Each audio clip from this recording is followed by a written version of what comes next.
morning.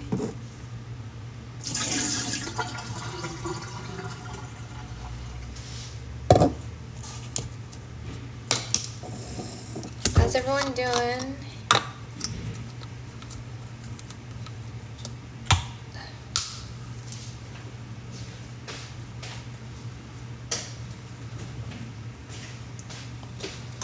Morning. Let's make some coffee.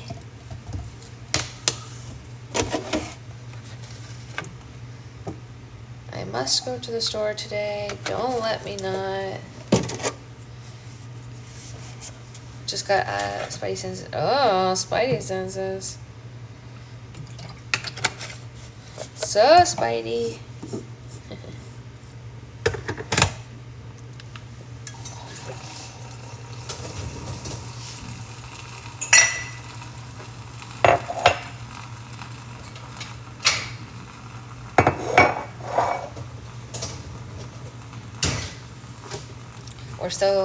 I'm so quiet today, I guess. I don't know. This is empty.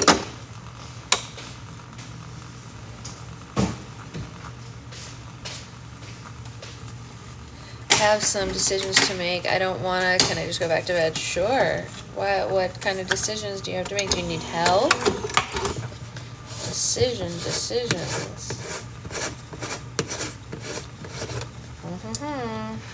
I know I sound like a broken record, but you should read Megan Quinn Agitator series. I may have read part of it. I don't know. I've read a lot of her books. I have to go back and look at which ones that I've read. Which one is the Agitator series specifically? I've read a lot of her books, like a couple of years ago. Unless it's new. There was a period where I also listened to a bunch of her audiobooks as well. So I may have already.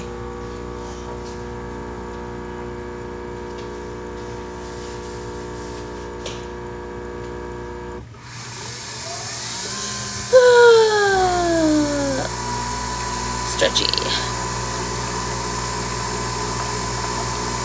What's everyone doing today? Anything interesting? If anyone on here is on Patreon, I put up a poll for our new restock theme. So, it's hockey as soon as I'm with hockey. Interesting. I have not yet read a hockey book, but it has been on my things to check out, especially because I have a friend who wants to write one. And I said that I would be a beta reader for him. Or not a beta reader, an alpha reader for him. So I do need to kind of get a handle on the thing. I have to present a proposal I have not written. Ugh, what's it about? That doesn't sound good. That would give me a lot of anxiety that I do not need. Hey Jen, what's shaking bacon? What's shaking bacon? It's time for coffee. I need it so much. Space plants. Space plants. I like it.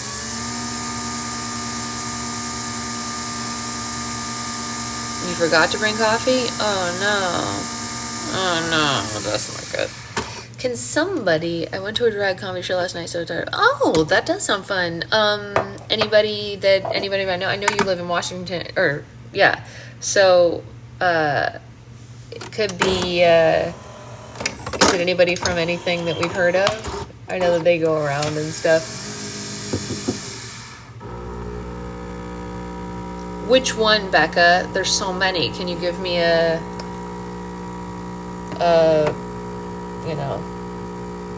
which one?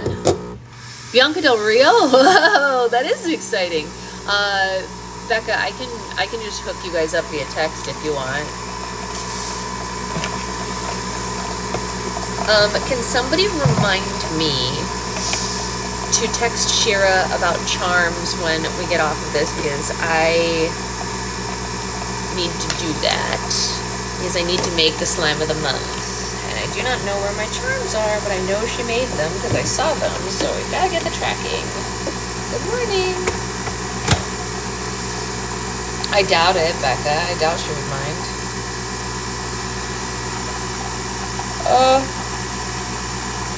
Becca, if you want to give me context, I can give her a primer and ask her when's a good time.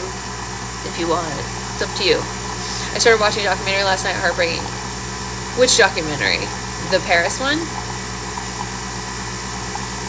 I bet, Jen. I bet she was. I bet she was. What's everyone reading outside of book club right now? Anything interesting? The Paris one? Yeah. Okay. Alright, I'll let you know, Becca. She's not really, Becca. Not really. Okay, time for coffee, which is my favorite drink. Is anyone listening to any good audiobooks right now? Today, just so you guys know, is like Kindle double points day or something like that. So if anyone has any, thank you, Becca, any the American Royal series, you would love it. Is that the one by not Julie Murphy, but the person she writes with? Because I think I've read the first one. Maybe? Is that the Camelot one? Or is it something different? So anyway, today is double points day on Amazon for anyone who is interested in that kind of thing.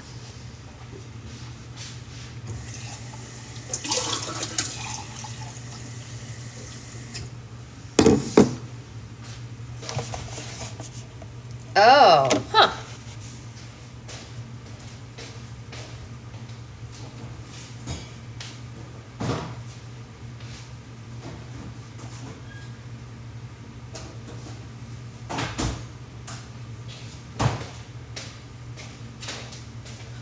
I think I used too much ice in the smoothie starter.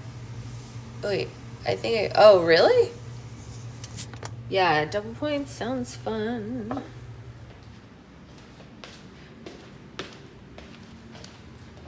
This is my space plant. Whoa, so spacey.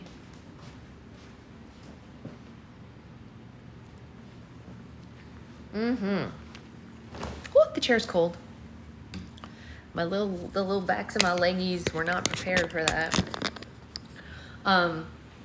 So, you know how Secret Fiance has like these guitars and ukulele. Zoe's dad also plays the guitar, and so she's used to seeing those in the house, so she knows like, hey, we don't touch the guitars without the grown-ups, whatever. Ooh, really, Grace? And so when she was over here on Saturday, she went over to them and she was like looking at them, and we said, do you want Secret Fiance to show you how to play? She said yes. And so he got the ukulele because it's small like her, and she had never seen one like that, and he said, come here, I can show you. And she goes, no, I don't really want to try right now. I was like, what sentence is this? Like, this is such a big girl. No, I don't really want to try right now. You can do it. And he was like, well, I can show you. And she goes, no, I don't really want to try right now. Yes, I have, Becca. They're great. I use them a lot.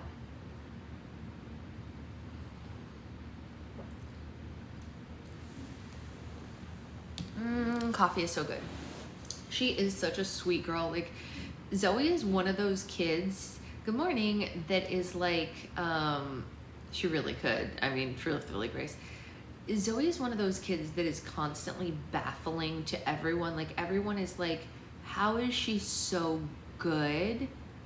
You know what I mean? Like Secret Fiance has been around a lot of kids in his life. He is not new to 3-year-olds by any means. And he's always like, she's so well behaved and so easy to take care of. It's like wild. Like, you like literally never have to tell her something twice. It's shocking almost how easy and how good she is. I was talking to my cousin while we were at my aunt's birthday party, and my cousin has a 6-year-old son who's also, he's a good normal kid. He's just like a normal 6-year-old. And she was like, you're gonna take him to Disneyland, right? And I was like, well, if you want to, I'm going to Disneyland with some of my friends who have sons his age on the 24th. Do you want to meet us there? And he can play with the boys that are his age at Disneyland with us. You know what I mean? And she was like, but then I have to go. And I was like, yeah. And like, she was like implying that I should take her son with Zoe and the other kids. And I wanted to be like, no. And like, she, I don't think she realizes like how easy it is to go public places with Zoe. Like, Zoe's like the easiest child. You can be like, okay, we're going to go over here. And she just does it. She doesn't wander off. She doesn't run away. She doesn't touch things. You know what I mean? And so like, she wants me to take her 6-year-old son who I've never babysat before. I was like, Disneyland's not going to be the first place that I babysit a kid. Like, this is not going to happen. I'm not saying I could never watch him, but like, that's stressful. Also, when I have to keep track of Zoe, who's 3, no, sorry. Max went feral in Walmart the other day, super fat. Yeah, I mean, that's just like, they're not, it's not unusual. They're 6-year-old boys. Like, it's totally normal, but I don't want to take him to Disneyland when he's not my kid. And I know Zoe's not my actual child, but like, I've watched Zoe so much that it's very easy.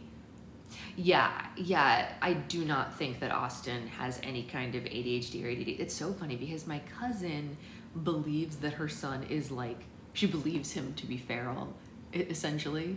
You do? What does that mean, Amanda? Tell us. But like, her son is totally normal, but she just never was around kids until she had him. So she's like, oh my gosh, it's so much. I'm like, he's really not. He's totally normal. Like, I'm like, he's really just a normal 6-year-old. She's like, well, he does this and this and that. I'm like, yep, 6-year-old boys just do that. They just do. They just freaking do. Yeah, seriously. Well, that's kind of why I wanted her to come. I wanted her to be around all the kids at the same time. My once nonverbal son has tested averageness. Oh, that's amazing. Wait, that's a huge step. That's so sweet. He cannot go into clothing stores. He needs a leash, like genuinely. Yeah. No, I mean, there are some kids who, like my sister, I told you guys, my sister needed a leash, which is why I don't understand how she got lucky enough to have a kid who you can go, come here, and does. Like, what? How are you allowed to be that lucky? I mean, Amanda, would that everyone was so lucky, right? Yeah. I know, it is rude that someone who was as feral as my sister was given Zoe as a child. I know, I'll get the feral one. It's not fair. It's not fair. We're gonna recreate, there's this photo of me and my sister from when I was 5 and my sister was 1. And my grandmother, who, by the way, was the sweetest human that ever walked this planet, like the sweetest woman, is holding my sister. And my sister's a huge 1-year-old at this point. No, you're not. You can always interrupt, Amanda. My sister was a huge 1-year-old, and she was like trying to squirm away from my poor tiny little Italian grandma who's holding her like this for a photo. And my sister's like squirming away from her like that. And I'm standing next to my grandmother, literally like this. Just like, and I sent it to Catherine and I said, oh, look, it's Zoe and Ethan. And she goes, oh my God, we have to create this photo with Mom. I literally do, because it's so funny. Oh God, it cracked me up. It's very, very funny. Yes, we actually, I don't know if any of you were following, anyone who's in book club was following me at the time, but 2 years ago when we took Zoe to Disneyland for her birthday, when she turned 2, my brother and sister-in-law happened to be in town also at the time.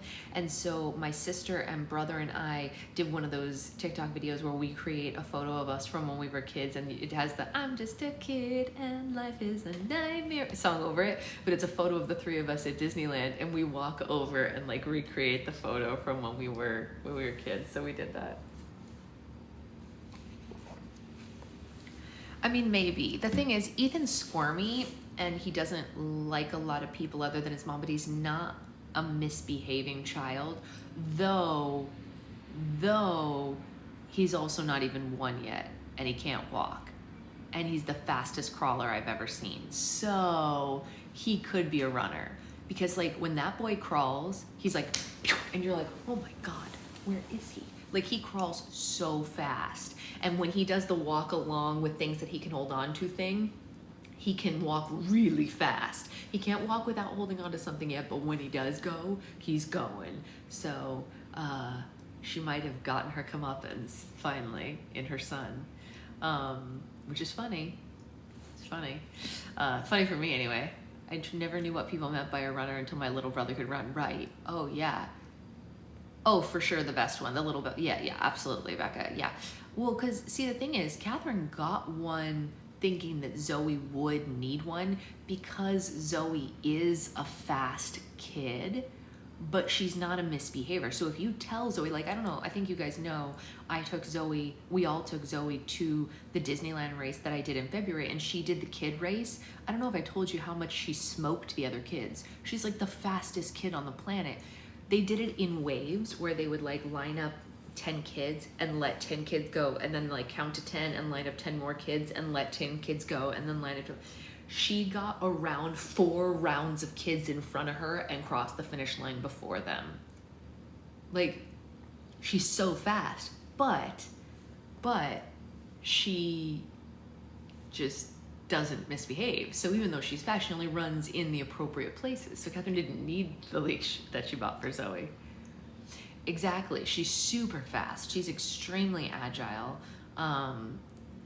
We have a video of it. Secret Fiance was actually filming her race, and he said he almost missed it because she just zoomed by and he didn't know that she was gonna go.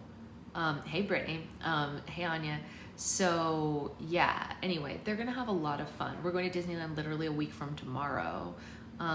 So it's gonna be good. But I actually kind of do hope that my cousin does bring her son, because he is Max's age. And I know Ollie's coming too, but they would have a good time. He's a great kid. I don't know, more kids the merrier, right? As long as there's an adult for the kids, like, I don't really see the issue. Lisa's a fast kid, also she smokes her older sister. My heart skips beat when they're shooting. Yeah, when they're scooting along, it's like, whoa. Oops, sorry.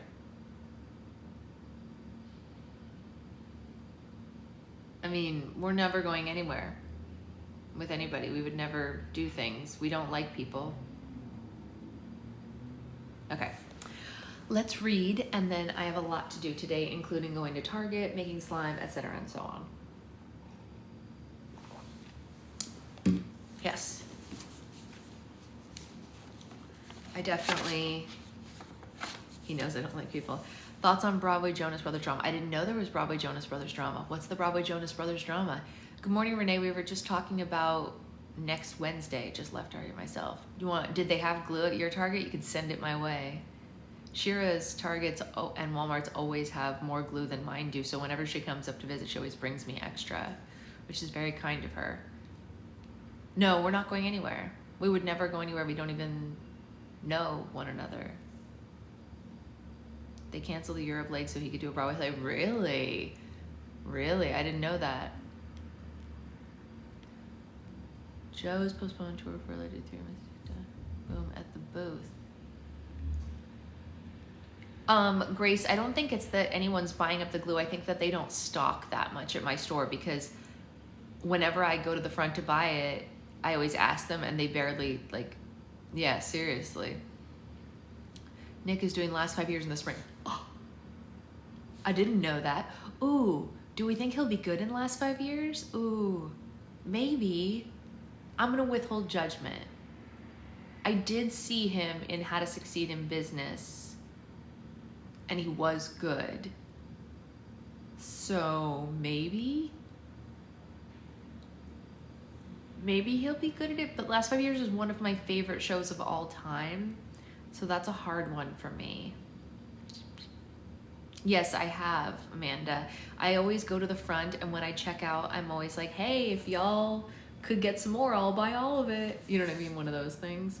And then I usually just end up ordering online, but sometimes I'm in a pinch and I need other things, and so I just buy what they have there. But I do need to place an order online as well, which, by the way, the place that I get the glue that I use for my thick and glossy, still back ordered. They said that they were going to mail them out on the 5th of April. They have not mailed them out yet, and they're holding like $500 worth of glue from me. It's a lot of glue. I ordered it in February. Actually, will someone text me if you don't mind, a reminder to check on that. Like, why are they holding, like, if they just really not made more? It's a lot. It's a lot of money. Yeah, I am not a huge Rachel Ziegler fan, if we're being honest. So I'm a little bit bummed out because I love Romeo and Juliet so much. Thank you so much, Grace. Thank you. Check on the glue that's being held hostage for my $500. You know what else I was gonna do? I was gonna put up a thing here on TikTok as a joke, which I might still do later, to like see if people can guess how much I spend on shipping every day. Like, I feel like my entire bank account goes towards paying shipping on different things. I got a bill yesterday and I was like, what? Literally? Yeah, thank you, Becca. That's right. Where is it? You like it? I'm so glad you like it. I'm glad that you like it, Anya. Can I inappropriately talk? When you say inappropriate, do you mean you're going to do something inappropriate to the poor fairy godmother? Please, contain yourself, Anya. Contain yourself.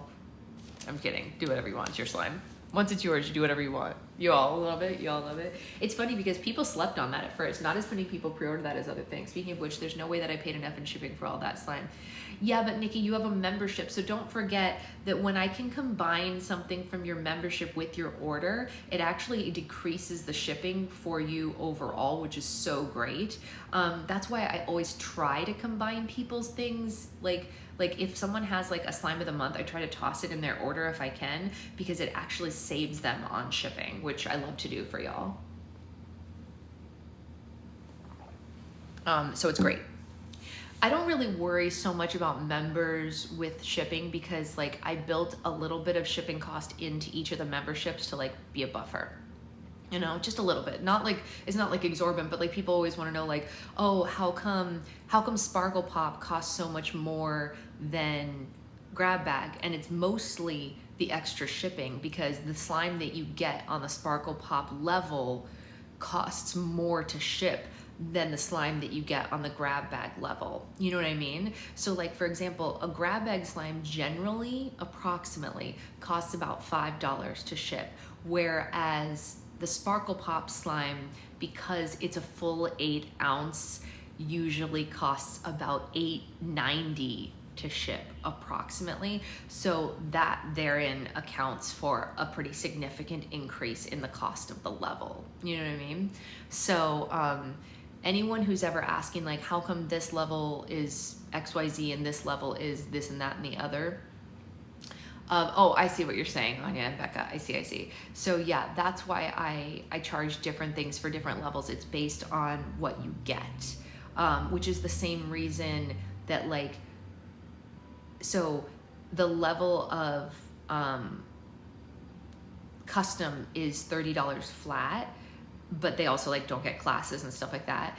But like the level that gets Roll for Slime only gets 2 slimes. So you think it would only be $60 because it would just be that slime times 2, but then it's that extra shipping for the weight of that, because especially when sometimes people ask for their like charms and stuff to be in a separate jar and all those other things, that increases the size of the container and like blah, blah, blah. And every little thing you put in the thing adds up. People don't realize, like, this is the other thing that I wish people understood about shipping that is crazy. Like when someone, I wish I could tell people never to order 1 3 ounce. It is like the biggest waste of money on the planet to order a single 3 ounce, because there is no way that I can get shipping for a slime, no matter what the weight is, just based on like the combination of all the different factors, to go below $4.50. And it only costs $5 to send either a 4 ounce or 2 3 ounces or whatever like that. So like it literally is never gonna make sense to order 1 3 ounce when you could order 2 3 ounces or whatever like that, because the shipping is going to be the same. And like I'm trying to give you more stuff to like make up this like thing, but like there's nothing I can do. Like I've done the little stuff in the back end. Like what if I try cubic shipping instead? What if I put it in a different kind of jar to make it smaller, but it's still the same amount of slime, you know, like not a dome cap. And like I've tried all the things. It will not go below, even if I'm sending it cubic mail to like Anya or Shira, who live really near me, or Rosie or something, it's still $4.50. Like there is nothing that they will do with that like container. So I'm always like, just save it. Don't buy the 3 ounce. It's not worth it. Now, if you're getting a 3 ounce, like a bunch of 3 ounces, oh my gosh, totally worth it, because you save a lot doing that. Because I can fit a ton of 3 ounces into a flat rate bag. I think I can fit 12 3 ounces into a flat rate bag. So you can get 12 3 ounces shipped for $8.90. You know what I mean? So like, that's a win, right? But 1 3 ounce, it's just like, I can't make the math work. So anyway, that's a lot of like business BS that I'm sure you didn't come to book club to hear. But in case anyone's ever wondering why it takes me so long to like get through all the different things, it's because I'm like literally sitting there trying to make it work. Yesterday I had 70 DMs on Patreon, by the way, and I got it down to 40. So we're gonna call that a win, because I also shipped over 100 orders yesterday. So combining those two things, I'm giving myself a pass. All right, chapter 18. Maybe I should have organized this book as the story of my life in telephones, starting with the private line in my bedroom when I was a kid. I thought it was cutting edge because there was no curly cord. You could roam all over the house and out to the backyard without dropping a call. As a nonstop working model, I carried a beeper, and in the 90s, I upgraded to a flip phone in 2001, which I loved because it was easy to bedazzle. I perfected the art of pretending to be on a call to dodge an unwelcomed conversation. I guess that answers my question from yesterday. I don't know what your question from yesterday was. What was it? What was your question from yesterday? I'm sorry, I don't know. In 2002, I had a cute little clamshell. Most people used a dorky phone holster. I clipped mine like a barrette on the low waist of my pink velour track pants. A nice little pop of shine against the bare midriff below a Von Dutch crop top. In 2003, I rocked a rhinestone-encrusted Nokia with the tallest hair of my life. And in 2004, I was like, oh, why do I feel like I missed Sasha? We've not been talking. Yeah, I was just like working like crazy yesterday. I was gonna do a live yesterday, but I still haven't gotten the charms for the slime from Shira, so I didn't make the slime yet. I'm hoping to make it today, the float for the slime of the month, because then I have to ship out like 100 of those. So it's gonna be a full day of work there. One flag girl look, flip phone with a high-tech at the time, LCD screen, pigtails, and a tennis skirt. So cute. The T-Mobile Sidekick 2 launch event in 2004 was like the It Girl Armageddon. I went with Nikki. This was her flawlessly sultry brunette phase, and we partied with Nicole, Fergie, Bijou, Lindsay, Alicia Cuthbert, and others. That Sidekick was everything. Phone, camera, messaging, email. There was a hot pink Juicy Couture limited edition. Do you guys remember that phone? It was literally the best cell phone that has ever been made on this planet, and I will stand by that until I die. No one has ever made an AIM messaging app on a phone that rivals the Sidekick, and no one has ever made a keyboard that rivals the Sidekick. Good stuff. This might be the flashpoint that began the smartphone era. Snoop Dogg and I became the faces of Sidekick, doing launches all over the world. Those events were epic, and we had so much fun shooting commercials. Unfortunately, my Sidekick got hacked in 2005, and all my private contacts and pictures gushed out onto the internet. All these blah, blah, blah messages, endless streams of thumb typing in your phone, sites published them as if they were new gospel. New Year's Eve, big special, $, Jeffrey coming on the 6th, Hive movie Miramax. If you want to leave, I'll pretend I have misspelled. Been waiting to pee for 3 minutes. Come by yourself, back entrance. The right Olive on Alameda. Turn right on Olive, Alameda 3 miles. Party at Rumi. That's pretty funny. It went on and on like this, and I don't know why anyone thought that that was newsworthy. I mean, maybe if you need an alternative to Ambien, then sure, try scrolling through the random text of someone with ADHD's phone. Otherwise, no. The invasion of my privacy was annoying, but I was more upset for my friends whose numbers got leaked than I was for myself. Honestly, I was a bit numb to it by the time. The next few years saw a flurry of cutting-edge smartphones. I tried BlackBerry and Razr and a couple of fresh flip phones in the repertoire. I did another big launch event for Sidekick 3 in LA and yet another for Razr rollout in Japan. This tech was all about sexy, all color, all functionality, but it took users seamlessly into a whole new mode of social and commercial interaction. My ADHD was diagnosed sometime in my early 20s, and I don't remember that much about it because I didn't realize it was that big of a deal. The doctor must have given me a brochure or something, but I don't remember him talking to me about it that much. He wrote me a prescription for Adderall, and I took it. It did help sometimes, but I hated it for a lot of reasons. Dr. Hollowell put me on Vyvanse in 2022, and that was life-changing. Over the years, I learned more about how ADHD rewires the brain, and it made perfect sense with my tech obsession. I was always on to the next thing, on to the next thing, on to the next thing. Finally, the rest of the world seemed to be catching up. It was thrilling to discover tools that kept pace with my personal rhythm, tools that instantly adapted to the hands that they were in.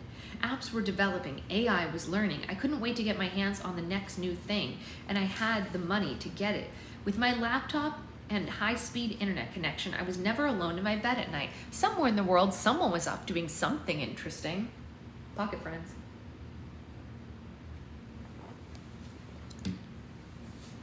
In 2006, Facebook opened to the general public.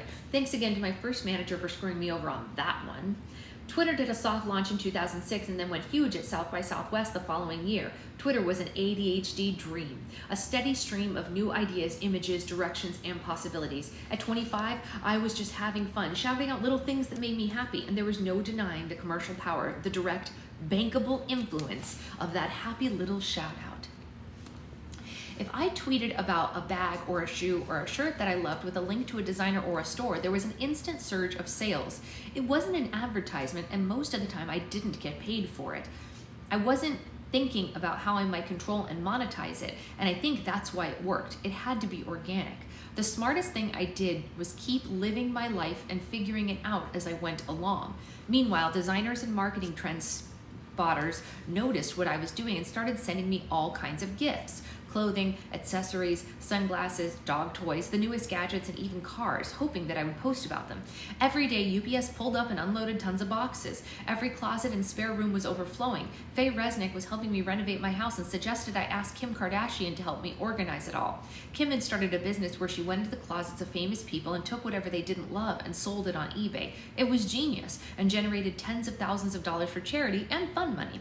She did an incredible job, and we had so much fun working together. We balanced each other. I was a disorganized night owl, and Kim was an efficient early riser. It felt good to have someone that I knew I could trust and depend on. We went everywhere together: New York, Las Vegas, Miami, Australia, Germany, Ibiza. The song of the summer, at least my summer, was Stars Are Blind. For me, it will always be the quintessential beach blanket song, a little vacation destination reggae, a little boardwalk ska, love and sunshine. Shepard Solomon and Jimmy Ivanovin were working on an idea with Gwen Stefani in mind, but when Warner Brothers told them I'd been signed to do an album, Shep said, "I have something perfect." Shep fleshed out a song, tailoring it to my voice and style, and I loved it. The song was produced by Shep and Fernando Garibay, who knows his beats, and I trusted their instincts, and they trusted mine. That song felt right in every part of me. It made me happy. You can hear it in the music. There's no tricks, no extra tech. That's me being the most me I'd ever been up to that point in my life. I stood in the booth and relaxed and joyful, and for a little while, all the sadness of my teen years fell away. The character that I played on The Simple Life, a character who was taking over more and more of my life in the real world, is nowhere to be found in this song. Every line was produced with care and precision. Every time we punched in a moment, a breath, a word, a little nuance, it got better and better, and I couldn't wait for the world to hear it. Stars Are Blind dropped June 5th, 2006, and reached number 18 on the Billboard's Hot 100 and took on a life of its own. To this day, people tell me how it defined that specific summer for them, all along with the movies Nacho Libre, Talladega Nights, and The Devil Wears Prada. A few years ago, Charlie XCX tweeted Stars Are Blind as a pop classic and cited it as a major influence. In the red carpet interview, Lady Gaga said Stars Are Blind is one of the greatest pop records ever. You'll laugh, but it would be interesting to get such an iconic blonde woman in the studio with me. Oh, that's a quote from Lady Gaga. Sorry, I was confused. I'm so proud of that song and I just want it to live forever. I recently remastered it, inspired by Taylor Swift taking control of her backlist. In 2019, I got a letter from writer Emerald Fennell asking for permission to use Stars Are Blind, which she'd written into a pivotal scene in Promising Young Women. The movie sounded funny but dark, and she had a genius idea for this song. Oh, that's one of my sister's favorite director-writer people. Cool. She had a genius idea for the song that was her ultimate bop, and she said she needed a song that if a boy you knew liked every word to, you'd be incredibly impressed. And if you'd seen the movie, you know what she means. If you haven't seen the movie, go now and watch it. The scene takes place in a drugstore, and Casey, Carey Mulligan, dances with Ryan, Bo Burnham, in an old acquaintance, and their passing friendship evolves before our very eyes. They fall in love in a sweet, happy space of this song. Promising Young Woman is a Grapes of Wrath revenge story full of latent female rage, but that moment lets in light and air that needs to be there for us to know that Casey's baseline innocence is still alive somewhere in her. Promising Young Woman was released for streaming on Christmas Day 2020 when the world was deep in quarantine mode, so it never got the full theatrical premiere it deserved. It got Oscar noms for days: Best Picture, Best Director, Best Actress, Best Editing, Best Original Screenplay, and the screenplay won, but I would have loved showing up in full splendor for that premiere.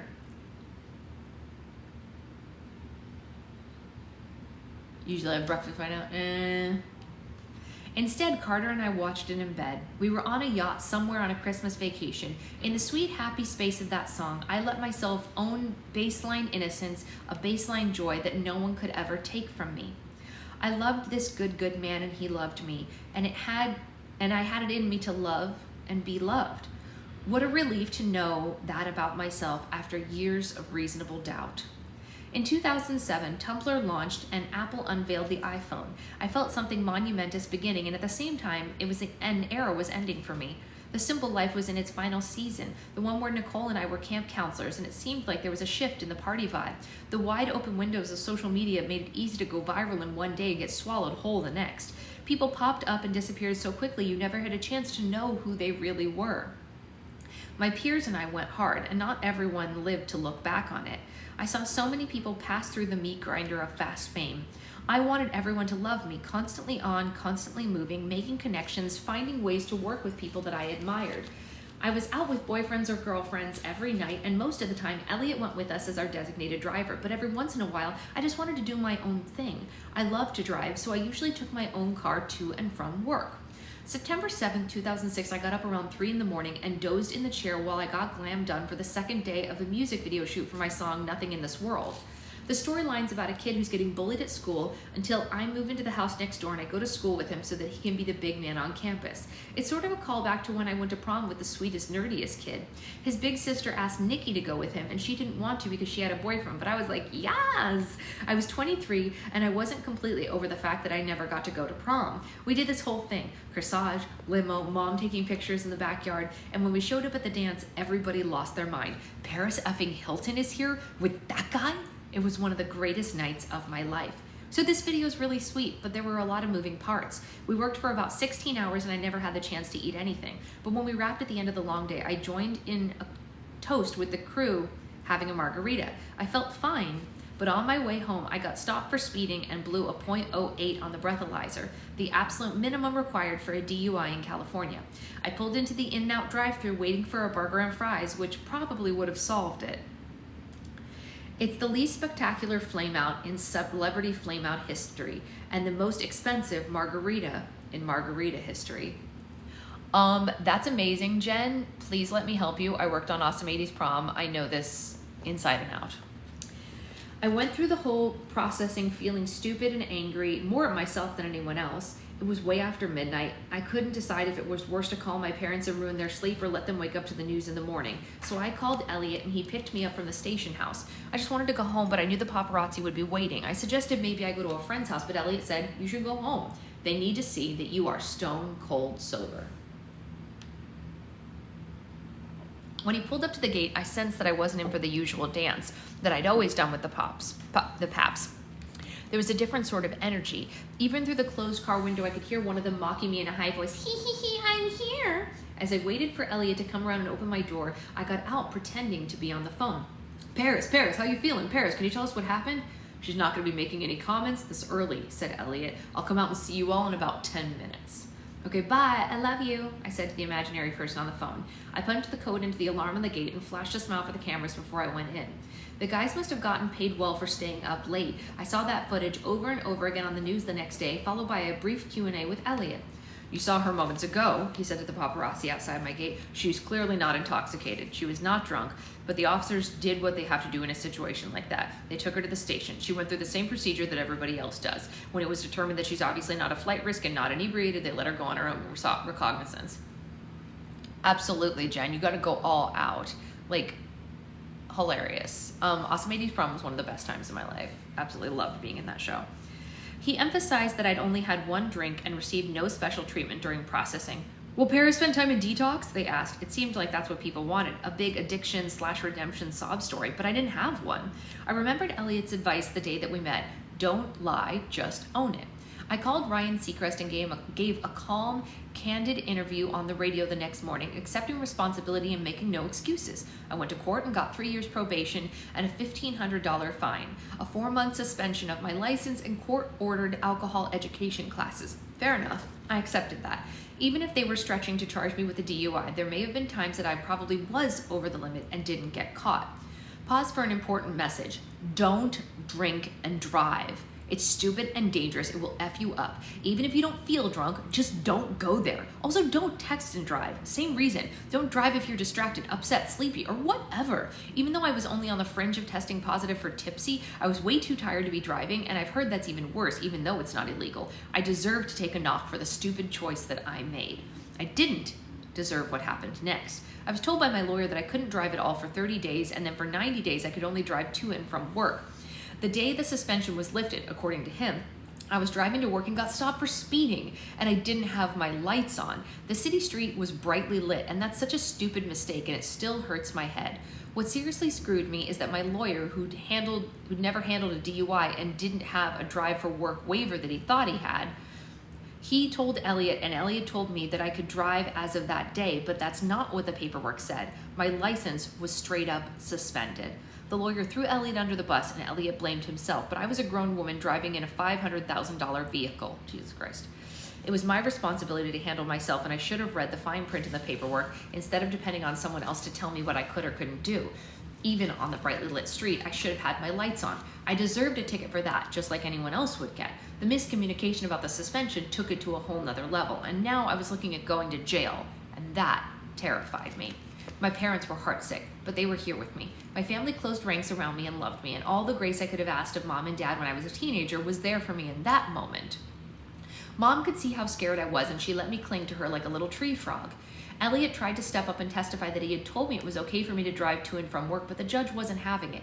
He was literal dazed from retirement and seemed to be relishing in his last big moments, his 15 minutes of fame. He sentenced me to 45 days in jail, specified that I had to spend time in a county correctional maximum security for violent offenders, not the glamour slammer for non-violent offenders or on house arrest like most people would in a similar situation. I was to be the example for all the dangerous party girls out there, and the tabloids ate that up. Elliot told me that when the judge arrived at church the following Sunday, the congregation gave him a standing ovation. My lawyer appealed on the grounds that this sentence was far outside the norm. Elliot put out a public statement saying he wasn't allowed to say in court, which was taking it on the chin when the tabloids made it seem like I'd fired him in a rage. The fact is, I was really pissed at him, the lawyer, the judge, and the tabloids. I was mad at everyone in the whole goddamn world, starting with myself. I called Elliot the next night and we talked for a long time. If ever there was a moment when I needed him on my side, this was it. He put out another statement saying he was my publicist again, and when a reporter commented on the revolving door turnaround, he said the most Elliot thing I had ever heard him say. I don't choose to revisit that which is divisive. I'm only interested in that which is healing. It's a good line. When I said I wanted to be the most famous person in the world, I knew what I was signing up for. I knew every mistake I made would be on full display. I never expected anyone to cut me any slack. I'd seen what happened when Martha Stewart went to jail a few years earlier. Comedy gold. I get it. I could handle that part of it. What killed me was how vividly everything came rushing back. Strip searches, solitary confinement, cement walls and metal doors, the sound of footsteps screaming down the hall. The nightmares had never left me. Now I was awake and it was real, and I couldn't tell anyone that this wasn't like Martha Stewart making the best of a bad situation. People weren't talking about being triggered back then. PTSD was something associated with just war zones. I had no words to express the gut-deep anxiety that I felt. There were endless conversations about how and when I should turn myself in, and it occurred to me that the transporters had been right. If I'd known they were coming, I would have run. The urge to run now was overwhelming. I felt like acid in my leg muscles, but where could I go? I'd gotten my wish. I would be recognized anywhere in the world. My team theorized that because the paparazzi would be expecting me to turn myself in at the last possible moment on June 5th, I should probably go to the MTV Awards on June 3rd and then go to jail right after. Every photographer in town would be focused on the after parties, and they'd expect me to be there, and that was my best opportunity to do what I had to do without the paparazzi crawling all over it. I got dressed up, hair, makeup, the whole thing. I did the red carpet, smiled for the cameras, signed the autographs, put on my breathy baby voice for interview after another. I made make a mad face, make a happy face, make a face with no emotion. In her opening monologue that night, Sarah Silverman made some jokes about me that she later described herself as hardcore, and the material landed just like any comedian would hope. Paris Hilton is going, yeah, but she's right, Becca, that it wasn't like part of the zeitgeist conversation the way that it is now. People didn't talk about trauma the same way. They really didn't. It might have happened inside like places, but she wasn't telling her therapist what happened. Remember, she hadn't opened up about it yet. So they're like, oh, it's just a kid with ADHD, the end. You know what I mean? Paris Hilton's going to jail, she said, and a chorus of cheering and hooting went up. So many of these people regularly partied at my house, and now they were laughing and celebrating my humiliation. I felt the wrap closing in around me. I sat there trying to maintain my mannequin face. The protective shell pig face could never crack, but I was dying inside because it went on with an oblique reference to my tape. I'm not going to repeat the whole thing here. I don't choose to revisit that which is divisive. I'm only interested in that which is healing. When I was younger, I thought rise above it meant swallowing negative feelings and pretending nothing was happening. That's the way that my parents operated. But now I see how buried pain and anger can damage your soul. The only way to resolve it is exposing it to air and sunlight. In 2021, 14 years after that MTV Awards show, Nikki was on This Is Paris podcast, on my This Is Paris podcast. Oh, I didn't know she had a podcast. And we got on the topic of the New York Times documentary Framing Britney, which sparked a long overdue conversation about the demeaning way that Brit and I and other young female celebrities were treated by the media back in the aughts. This led to the unpleasant memory of David Letterman drilling down on the jail thing and promising not to talk about it. I've been on the show many times and he'd always had fun at my expense, but he'd never been actively cruel like that. Nikki remembered waiting in the wings as I came off set crying and shaking. To have a young girl up there and ask her questions designed to humiliate her, Nikki said on the pod, is cruel. And I don't think that would happen today. It's such a different world now, I agree. And that's a lot. There are a lot of things that wouldn't happen today. You know what wouldn't happen today, Nikki said? Sarah Silverman going on stage at the MTV Awards, ... And she went off like only a little sister can, outraged all over again. I cringed at first thinking, oh God, don't bring that up, don't give it oxygen. But then it struck me how present and real that hurt was, undiminished by time, in my sister's voice. All these things that I had tried to rise above, they didn't just hurt me. They hurt my little sister, my nieces, and the daughter that I hope to have someday. For the first time, I saw that Letterman interview and the MTV monologue in the context of the entire culture that reveled in the degradation of young women, and there was just no way to bury it anymore. I understand the don't give it oxygen thing, but there's a point when you end up cutting off your own oxygen as well. I finally let go of that idea and spoke out for the first time about that incredibly painful moment. The beautiful plot twist is that Sarah was on my side. The next day, she said on her podcast, Paris Hilton on her latest podcast calls me out for jokes I did about her when I hosted MTV Awards in 2007. Here we go. I held my breath, bracing for the scathing comeback. You know, Sarah said, she said herself on the podcast, that would never happen today, and she's right. I would never do those jokes today. I actually dedicated the past several years to trying to do comedy that attempts to marry hard-hitting jokes with actual heart. Back then, the consensus seemed to be that that wasn't possible, and I fully accepted that. I came up in a time where talk show hosts and comedians were hired to make fun of pop culture. We were roasting the biggest celebrities and the pop culture icons at the time, and no one was bigger than Paris Hilton. So here we are. Does she have a daughter? I knew that she had a son, but I didn't know she had a daughter. That's amazing. Congrats to her. So here we are in an awakened world, and I'm totally into it. It's how we grow. It's how we change. I'm super down with reflecting on the past and my part in perpetuating really ugly shit. And yes, we can continue to litigate the past, but I do believe that maybe it should be coupled with taking account any growth that has come over the past years. Comedy is not evergreen. We can't change the past. So what's crucial is that we change with the times. She said that she didn't know I'd be in the audience to the MTV Awards and that her heart sank when she looked out and saw the look on my face and that she'd written me a letter to apologize. She chose that which is healing, a brave choice, an honest choice, oxygen, in a good way. It brought tears to my eyes. I wish I'd received her letter back then. It would have meant a lot to me. London's a great name for her daughter. All these years later, she could have blown it off like, hey, I tried to apologize. She ice burned me. I love that Sarah put herself out there instead and offered this template for moving forward. I'm not always successful, but I am trying to follow her lead and allow for growth in people who've hurt me. And I'm hoping the people who I've hurt will allow for continuing growth in me. I think about what might have happened during the CEDU raps if all the kids had said, no, we're not doing that. It never crossed our minds, the idea that we could band together instead of tearing each other apart. We were so terrified. We thought that we had no power over the people who turned us against one another. We didn't know that kindness was our only hope. Revisiting the aughts from a Me Too / Time's Up perspective is wrenching. I had fun, tons of fun. I refuse to remember it any other way. Other than a few occasions that left me curled up in a ball, I didn't let the haters get to me because honestly, we took it for granted, didn't we? Girls like me assumed that we'd be judged and belittled. We expected girls to be blanksualized and then condemned for their blanksuality. Punished for both silence and speaking out, told that we should accept responsibility for our choices and then called crazy or stupid or slutty if we didn't live by the rules other people chose for us. I'm happy to see a new generation of girls and guys rejecting that tired way of being.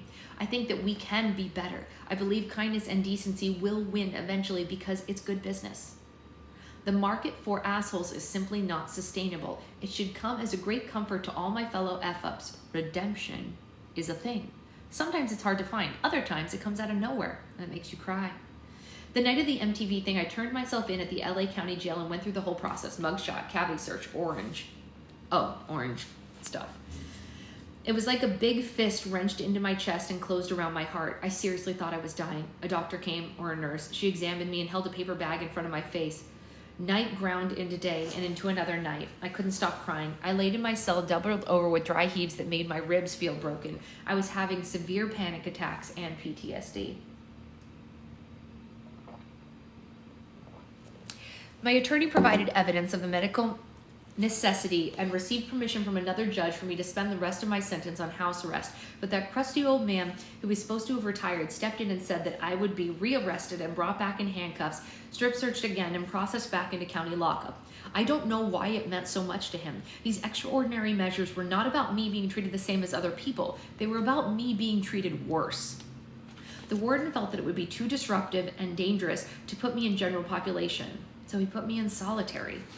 My cell had a narrow cot and a toilet with a sink above it, and a wall-mounted desk with a little round stool built in. I was alone there 23 hours a day, and for 1 hour I was taken to the shower and allowed to use the payphone. I could speak to my parents through a plexiglass window once a week. Media outlets offered up millions of dollars for photos of me in the orange jumpsuits. All the talk shows wanted to get me on the phone. A male guard kept coming into my cell, rubbing my head, and offering to bring me a Sprite. I woke up in the middle of the night to find him standing over me with a camera. I pulled my blanket over my head and screamed bloody murder until another guard dragged him out and took me to the warden, who was annoyed to see me but was actually on my side. This is ridiculous. We don't have beds for the people who pose a genuine threat to society. This is a joke. This is a waste of resources. And on like that, he paced back and forth in his office. I don't know what I was supposed to say. Somewhere down the hall, a TV was blasting CNN. Heiress, Paris Hilton, blah, blah, blah. My lawyer promised to keep fighting it, but in a weird, exhausted calm settled on me. I told him, no, just leave me alone. I huddled on the small cot, hugging my knees to my chest, and made myself go to that place I usually went during those long hours in OBS. My beautiful world. I was not surprised to check in and find overwhelmingly the life that I was living was very much like the life I had visualized. What didn't make sense to me was how I could be having so much fun and feel so little satisfaction. I had everything I wanted, but it wasn't enough. Maybe there was no such thing as enough. My only salvation was to just keep grinding, do more projects, date more guys, partner with this person or manufacture that. More fragrances, properties, music, movies, more parties, more people, more money, more money, more money. I read The Secret, a book that had always given me faith in myself and the world. A compassionate guard played the audiobook on the speaker system so everyone could hear Rhonda Byrne's reassuring words: energy, trust, love, abundance, education, peace. I believed in these things and I wanted to receive and give them. I thought a lot about how much I had changed and had not changed over the past 10 years. For a minute, it seemed like I had my arms around it all, but it was now impossible to know what my world would be like after I was released. Impossible to say how this would impact my brand, the brand that I'd built and I should have been protecting. It was all I had. In many ways, the brand was me. If I failed to protect it, I was failing to protect myself. And then what would I do? It was about how I wanted to feel, not what I wanted to get. I would not forget that again, and I would not be vulnerable. The character I played, the Lucy part, the Marilyn part, was my steel armor. As a teenager, I created her, the dumb blonde with a sweet but sassy edge. I used her to get into clubs, to portray her on TV and in movies, and let her out to play with the paparazzi. People loved her. Or they loved to hate her, which was just as marketable. I leaned into that character, my ticket to financial freedom and a safe place to hide. I made sure that I never had a quiet moment to figure out who I was without her. I was afraid of that moment because I didn't know what I would find there. The answer came a week before I was released. They opened my cell door and brought in several plastic bins full of letters from little Hiltons all over the world. I'm with you. Stay strong. You inspire me. You can do this. Among thousands of letters, there was not one that expressed anger or judgment. It was all love. It was all kindness. I spent the last several days of my sentence writing back and answering as many letters as I could. Little Hiltons, I don't have many words to tell you what you mean to me. You've given me life a million times over, and I'm so grateful and proud of the beautiful people that you are, inside and out. I also started writing a song that pretty much sums up the whole experience. CNN and MTV, all the cameras focus on me. Helicopters up above, oh, what a travesty. It's a crazy world at war right outside my front door. They're wasting time on me, and I'm just a jailhouse baby. Oh, I'm singing so sweetly, oh, a jailhouse baby. Oh, no window to the world, a little jailbird. Cold nights, freezing water, fluorescent always on. Stuck here behind this glass, my parents see their daughter. Judge, you're no celebrity, you're a desperate wannabe. Seems like you'd rather leave real criminals on the street. All those lonely nights of terror, I thank you for your letters. Words from around the world for a lonely little jailbird. In the state of California, you get 1 day off of your sentence for each day of good time served. I was there for 23 days.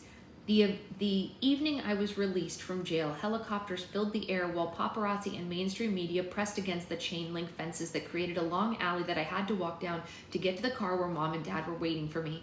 The air was full of flashing lights, chopper blades, and shouted questions. The press line was bigger than any red carpet or film festival that I had ever seen. I was wearing jeans, a stubby ponytail, no makeup, and I walked out there like an effing supermodel. I just walked, and then I ran, unicorn trotting in my Louboutins into my mother's arms. All that madness, I felt a calm core of pure happiness, and I stepped out of hell for just a second.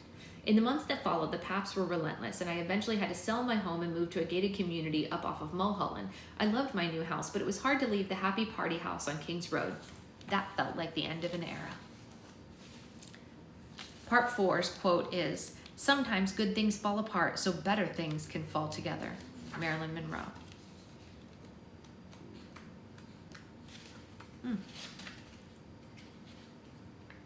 Looks like the next chapter's kind of short. I'll try to get through a little bit of it before Secret Fiance wakes up, and then we'll see. We might be able to get through this. Coachella and I have a history. Oh, speak of the devil, Coachella's happening this week, I think. We both entered the grown-up world in 1999, struggled for a few years, found our footing, and then spent the next 2 decades raging in all of our neon glory. Coachella is held every spring at the Empire Polo Club, a 78-acre field about 20 minutes from Palm Springs. During the year that I lived in Rancho Mirage with my grandmother, we spent many Saturday afternoons at the Empire Polo Club, wandering around the grounds, watching games. I loved looking at the horses, and she loved looking at the men. It was pretty much the same vibe as the polo scene in Pretty Woman, which was shot at the Los Angeles Equestrian Center in Burbank, but it's pretty much a copy and paste of a typical Saturday afternoon in Coachella Valley. Graham Cracker and I were always dolled up, sophisticated in summer dresses and ballerina flats. You couldn't wear heels because it would make for a brutal afternoon rocking around on the turf. In the early aughts, Coachella, officially Coachella Valley Music and Arts Festival, was called the anti-Woodstock because they provided plenty of restrooms, food, and water for a crowd of beautiful people who were generally nice and well-behaved. This new generation of festival goers had zero interest in wallowing in the mud. If you're in the mood for mud, I'll see you at Glastonbury. In 2009, Brent Bolthouse created a neon carnival, an A-list invitation-only after-party. Remember Brent? He's still killing it, and we've been together since that Sweet 16 birthday party at Pop in 1997. Oh. Huh.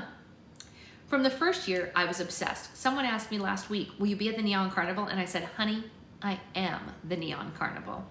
I'm writing this in 2022. Festival season is finally alive again after being murdered by COVID for 2 years in a row.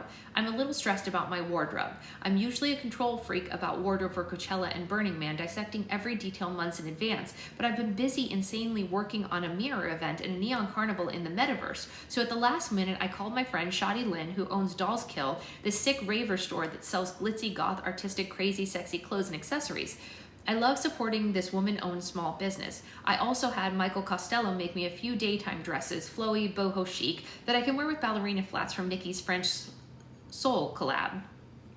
I'll be a floaty, lacy angel in the morning and a shredding fishnet bra at night. Every look involves glam and a photo shoot, so it has to be planned in advance or it gets eat up too much fun time, which is already limited, or eats up too much fun time, which is already limited because I can only be there for one weekend. Normally, I'd never miss a second of the weekend at Coachella, but Carter has a business function that I need to attend along with all the other supportive spouses.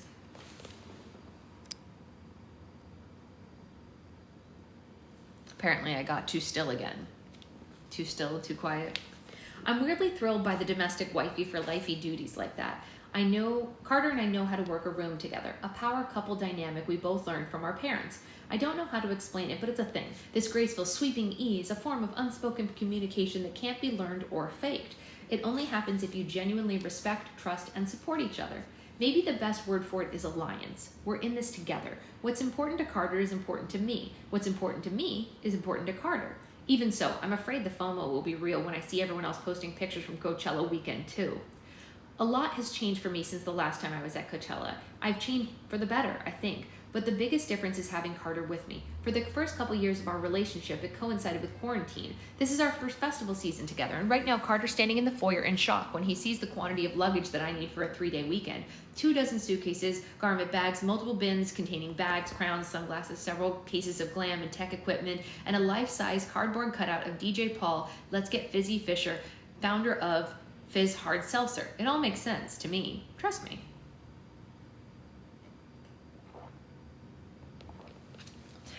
I don't think about it on a conscious level, but Coachella is a good example of how my ADHD perception of time translates into a trending spot. In the eye of the spirograph, I walk onto the polo field with Graham Cracker and the Neon Carnival with Carter. I feel the earth beneath the sturdy boots and ballerina flats. If the right influencer says the best of both worlds is a pretty platform boot, then somebody, preferably a small woman-owned business, is going to sell a ton of those.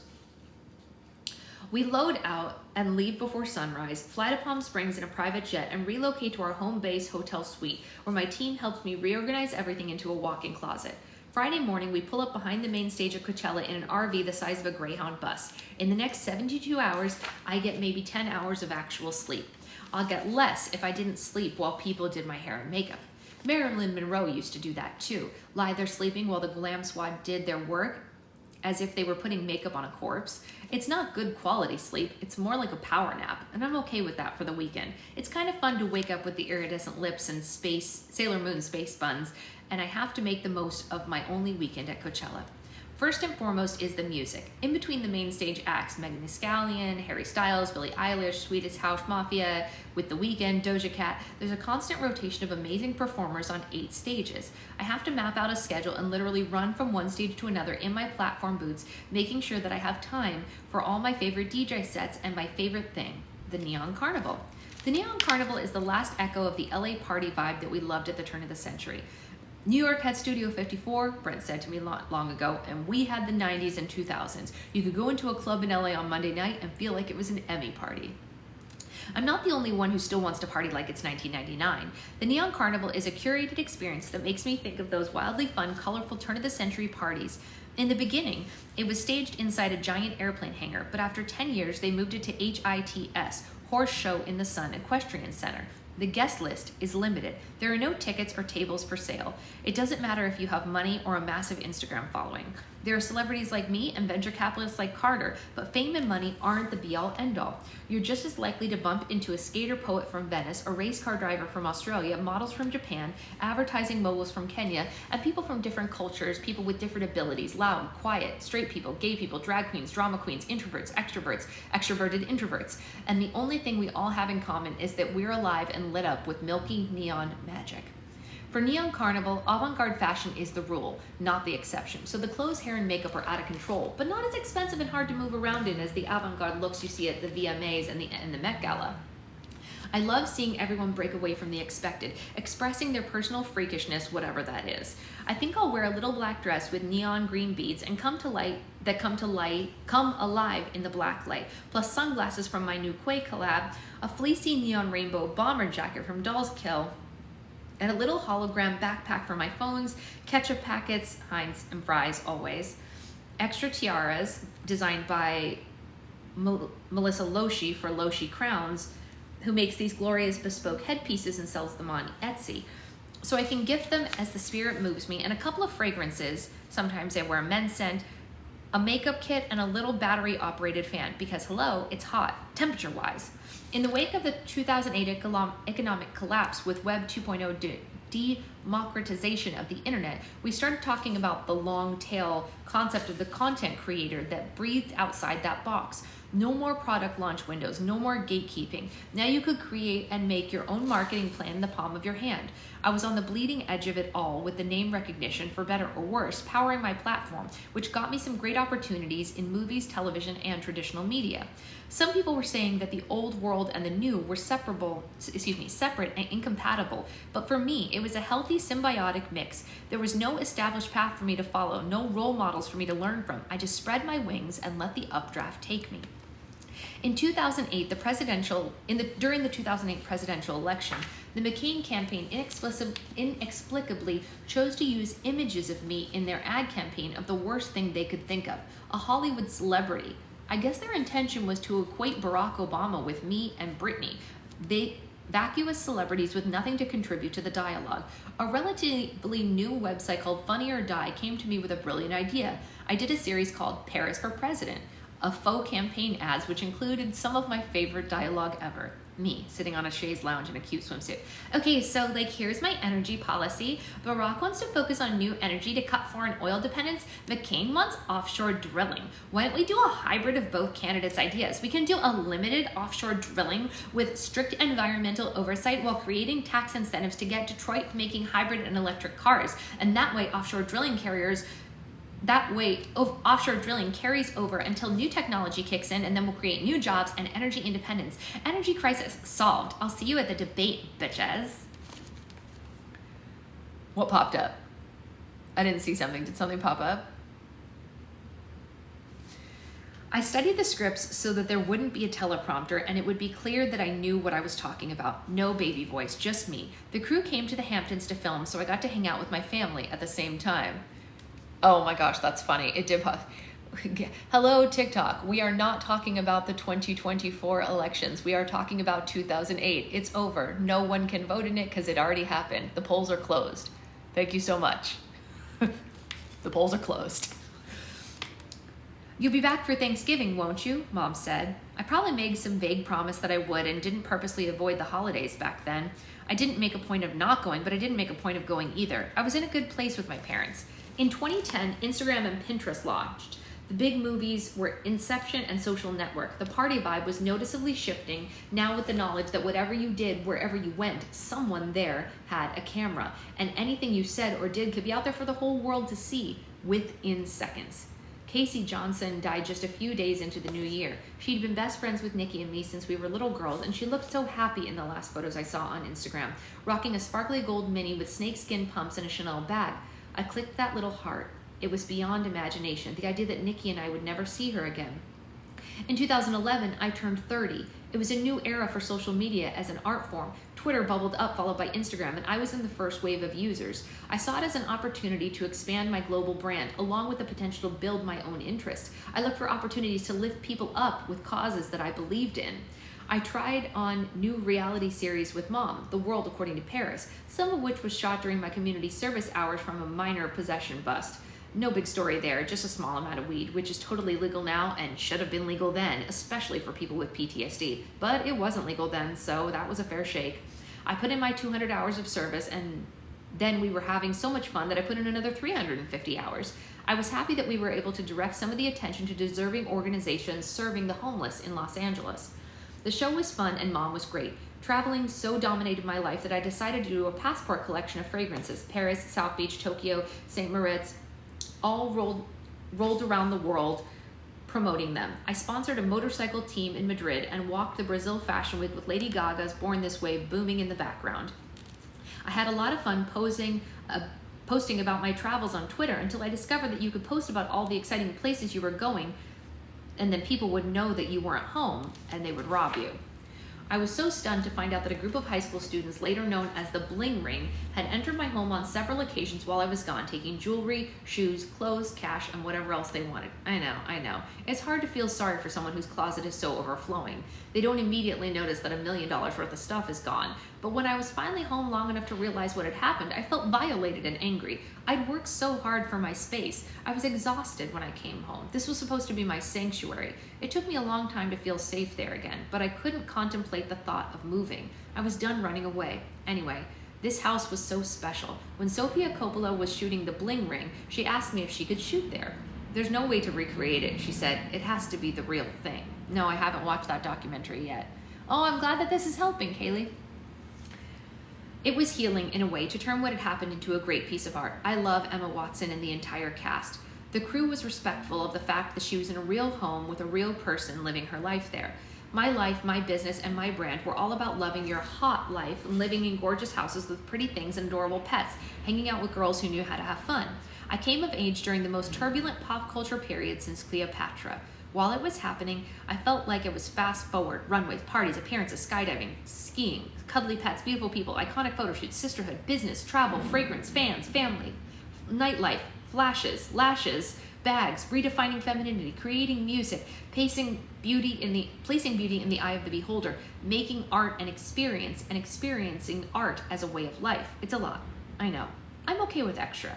We transformed what it means to be famous, little Hiltons.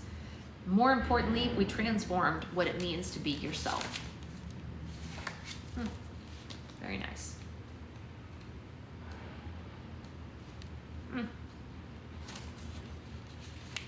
There you go.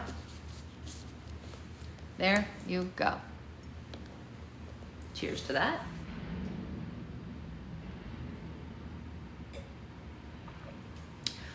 All right, friends, I got a skadooch.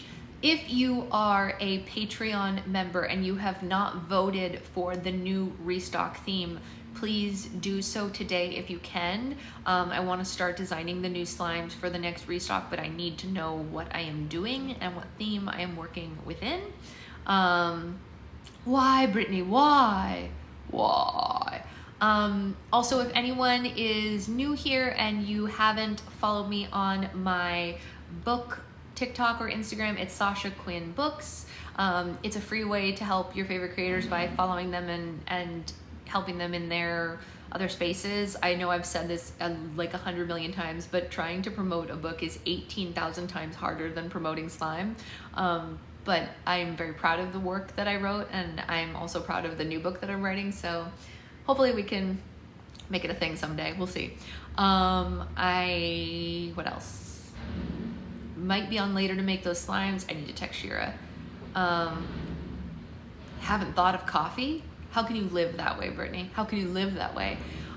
Just so everyone knows, all except for yesterday and today of Paris's book is up on the Use of Tubes. The new book, I don't know, I guess you would call it like rom-com. It's about it's a short one. It's like a light, fluffy, like, it's called The Wisteria Society of Lady Scoundrels, and there's this guy that like has to go in and try to break it down, but he ends up siding with them, I think is what it sounds like. The quote says, "The most charming, clever, and laugh out loud funny book I've read all year." So, my book is rom-com. Yeah. My book is rom-com. Pew! All right, so I will see you all. Yeah, I can show you the cover, totally. Should be pretty funny. Oh, my new book, gosh. I think I would call my new book just contemporary fiction. I've been trying to figure out what genre it falls into, but it's kind of like, it's just contemporary fiction, you know? Like, the thing is, it's not a romance. There is a romantic element to it, but it's not, like, I am 20,000 words in and the romantic storyline hasn't even started yet, you know what I mean? So it's not a romance by any means. We read a ton. Yeah, it's more contemporary fiction, but like fun, like chick lit contemporary fiction. Maybe that's what we would call it, chick lit. Like without the emphasis on the romance. Like her story is the story. It's not about the romance. That's like, it's like a regular person. Okay, it's not a regular person's life by any means because there is a sci-fi element to it, but if this sci-fi element was real, it's her life, and then the romance is just a part of it. Just like all of us aren't comprised of our relationships, those are just a part of our stories. It's kind of like that. As opposed to other stories where the romance takes front and center, it's not like that. Although, to be honest, I don't think the Prince of Oregon really is like that either. I don't think that the romance takes front and center there either, per se, even though that is a traditional romance in structure. I don't know. I'm excited for the new one. We're going to start working on the cover of it soon. It's going to be a completely different kind of cover than the current one, because it's a totally different kind of story. But anyway, I will see you all later, and I hope you have a great rest of your day. Bye, guys.